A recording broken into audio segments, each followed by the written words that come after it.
कैसे हो विद्यार्थी मित्रों। मैं किंजल पटेल फ्रॉम अश्वमेघ विद्यालय। विद्यार्थी मित्रों, गए वीडियो में हमने कक्षा 4 के हिंदी विषय में सेक्शन सी, बी और सी का रिवीजन किया था, बराबर है। अब आज हम आगे का रिवीजन करेंगे। आगे का सेक्शन है सेक्शन डी, जिसमें पहला प्रश्न है समानार्थी शब्द लिखिए। तो इसमें पहला है समानार्थी शब्द झूला। झूला का समानार्थी शब्द होता है पालना या हिंडोला। दूसरा है पत्ता, तो उसका समानार्थी शब्द होता है पर्ण। तीसरा है आसमान, तो उसका समानार्थी शब्द होता है आकाश या गगन। चौथा है धरती, तो उसका समानार्थी शब्द होता है जमीन।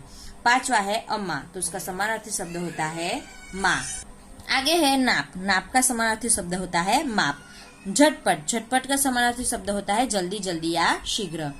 तीसरा है कसीदा, तो उसका समानार्थी शब्द होता है कढ़ाई। चौथा है कचहरी, तो उसका समानार्थी शब्द होता है अदालत। पांचवा है सिपाही, तो उसका समानार्थी शब्द होता है सैनिक। फुर्सत, तो उसका समानार्थी शब्द होता है अवकाश, बराबर है। तो इस प्रकार हमने समानार्थी शब्द किए। आगे है विरुद्धार्थी शब्द लिखिए, लिंग परिवर्तन करके लिखिए और वचन परिवर्तन करके लिखिए। ये 3 प्रश्न हम यहाँ पर अभी करेंगे। तो विरुद्धार्थी शब्दों में पहला है आगे। आगे का विरोधी होता है पीछे। थोड़ा का विरोधी होता है बहुत। पास का विरोधी होता है दूर और खुश का विरोधी होता है नाखुश। आगे का प्रश्न है लिंग परिवर्तन करके लिखिए। इसमें हमें स्त्रीलिंग का पुल्लिंग और पुल्लिंग का स्त्रीलिंग करना है। तो लड़का, लड़का जो शब्द है वो पुल्लिंग है, तो उसका हमें स्त्रीलिंग में करना है। तो लड़का का क्या होगा? लड़की। आदमी का औरत। राजा का रानी। घोड़ा का घोड़ी। ऊंट का ऊंटनी। बकरी का बकरा और साधु का साध्वी, बराबर है। तो इस प्रकार लिंग परिवर्तन करना है। अभी हम वचन परिवर्तन देखेंगे। उसमें पहला है लड़का, बराबर है। एक वचन हो तो उसे बहुवचन में और बहुवचन हो तो उसे एक वचन में हमें परिवर्तित करना है। यहाँ पर लड़का जो है वह एक वचन है, तो उसे बहुवचन करेंगे लड़के। बकरी बकरियां। मछली मछलियां।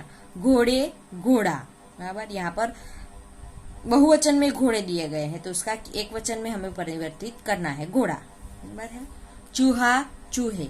बिल्ली बिल्लियां। शाला शालाएं। बच्चा बच्ची, बराबर है। तो इस प्रकार वचन परिवर्तन आपको करना है।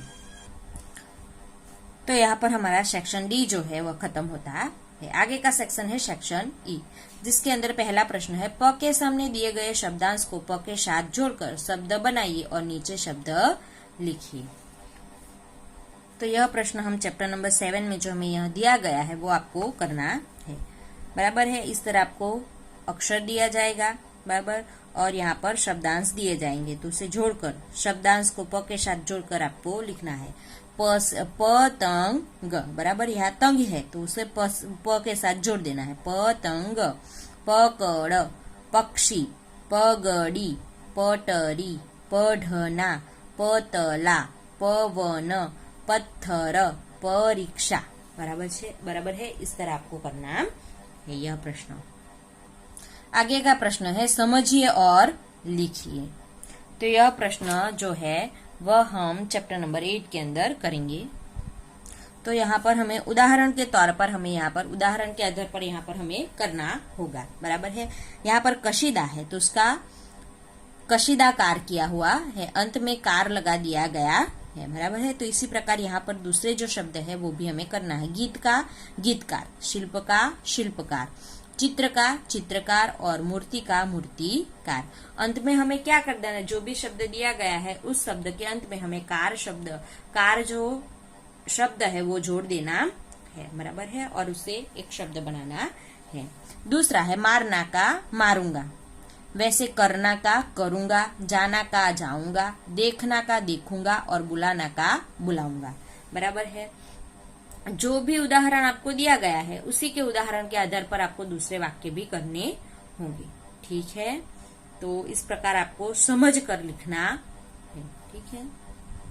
तो इस प्रकार हमारा सेक्शन ई जो है यहाँ पर समाप्त होता है। अभी आगे का सेक्शन है सेक्शन एफ। नीचे दिए गए प्रश्नों के उत्तर एक एक वाक्य में लिखिए। यहाँ पर आपको प्रश्नों के उत्तर एक एक वाक्य में लिखने हैं। तो यह जो प्रश्न है वह हम चैप्टर नंबर 7 और 8 में देखेंगे, ठीक है। तो यहाँ पर चैप्टर नंबर 7 के जो है वो हम देखेंगे। लड़का अम्मा से क्या लगाने के लिए कहता है, तो इसका आंसर आएगा लड़का अम्मा से झूला लगाने के लिए कहता है। दूसरा है लड़का किसको छूने की बात करता है, तो इसका आंसर आएगा लड़का आसमान को छूने की बात करता है। तीसरा प्रश्न है झूला कौन कौन झूल रहे हैं, तो इसका आंसर आएगा झूला डाली पत्ते और धरती झूल रहे हैं। अभी चैप्टर नंबर 7 के ही प्रश्न हमने जो नोटबुक में लिखे थे वो हम देखेंगे। डाली व पत्ते क्या कर रहे हैं, तो उसका आंसर आएगा डाली व पत्ते भी लड़के के साथ झूला झूल रहे हैं। रिमझिम, दूसरा प्रश्न है रिमझिम रिमझिम कौन बरस रहा है, तो उसका आंसर आएगा रिमझिम रिमझिम बारिश बरस रही है। तीसरा है लड़का अम्मा को क्या लगाने को कहता है, तो उसका आंसर आएगा लड़का अम्मा को झूला लगाने को कहता है। चौथा प्रश्न है लड़का किसको छूने की बात करता है, तो इसका आंसर आएगा लड़का आसमान को छूने की बात करता है। पांचवा है लड़का आसमान को कैसे छू लेगा, तो इसका आंसर आएगा लड़का झूले पर ऊपर की ओर चढ़कर और बढ़कर आसमान को छू लेगा। छठा प्रश्न है लड़का क्या लूटना चाहता है, तो उसका आंसर आएगा लड़का बादलों के समूह को लूटना चाहता है। सातवां है झूला कविता के कवि का नाम क्या है, तो इसका आंसर आएगा झूला कविता के कवि का नाम राम सिंहासन सहाय मधुर है। तो इस प्रकार हमने चैप्टर नंबर 7 के प्रश्न किए। अभी हम चैप्टर नंबर 8 के जो प्रश्न है वो हम करेंगे। पहला है क्या पहनकर चूहा आगे बढ़ा, तो इसका आंसर आएगा टोपी पहनकर चूहा आगे बढ़ा। दूसरा है चूहे को टोपी पर क्या कढ़ाने की इच्छा हुई, तो इसका आंसर आएगा चूहे को टोपी पर कसीदा कढ़ाने की इच्छा हुई। तीसरा प्रश्न है कसीदाकार ने किसे धमकाया, तो इसका आंसर आएगा कसीदाकार ने चूहे को धमकाया।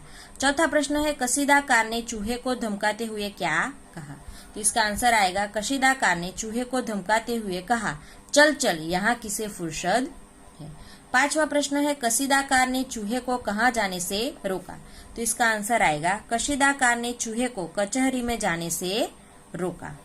ठीक है, तो इस प्रकार हमें चैप्टर नंबर 8 के नोटबुक में जो हमने प्रश्न लिखे थे वो किए हैं।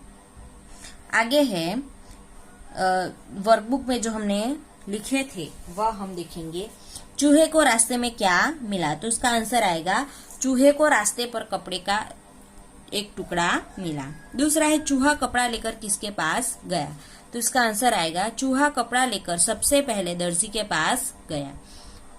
तीसरा प्रश्न है चूहे ने दर्जी से क्या कहा, तो इसका आंसर आएगा चूहे ने दर्जी से कहा कि इसकी एक टोपी सी दी। दर्जी ने चूहे से क्या कहा, तो उसका आंसर आएगा दर्जी ने चूहे से कहा कि चल रास्ता नाप वरना कैंची उठाकर मारूंगा। पांचवा प्रश्न है चूहे ने किसे बुलाने की धमकी दी, तो इसका आंसर आएगा चूहे ने सिपाही को बुलाने की धमकी दी। आगे है छठा प्रश्न कसीदाकार क्या सुनकर घबराया, तो इसका आंसर आएगा कसीदाकार चूहे की कचहरी जाने और सिपाही को बुलाने की बात सुनकर घबरा गया। सातवां प्रश्न है कसीदाकार क्या करता है, तो इसका आंसर आएगा कसीदाकार कपड़ों पर कसीदा करता है। आठवां प्रश्न है चूहा कब खुश हुआ, तो इसका आंसर आएगा कसीदाकार द्वारा टोपी पर कसीदा काटने पर चूहा खुश हुआ। ठीक है, तो इस प्रकार हमने चैप्टर नंबर 7 और चैप्टर नंबर 8 के प्रश्न किए। यहाँ पर जो है वो हमारा सेक्शन F जो है वो यहाँ पर पूर्ण होता है। आपको रिवीजन वीडियो बराबर देखकर आपको यहाँ पर परीक्षा की तैयारी करनी है। यहाँ पर जो हमारा टर्म एग्जाम 2 का रिवीजन जो है वो समाप्त होता है, तो आपको इसको देखकर बराबर परीक्षा की तैयारी करनी है। Thank you.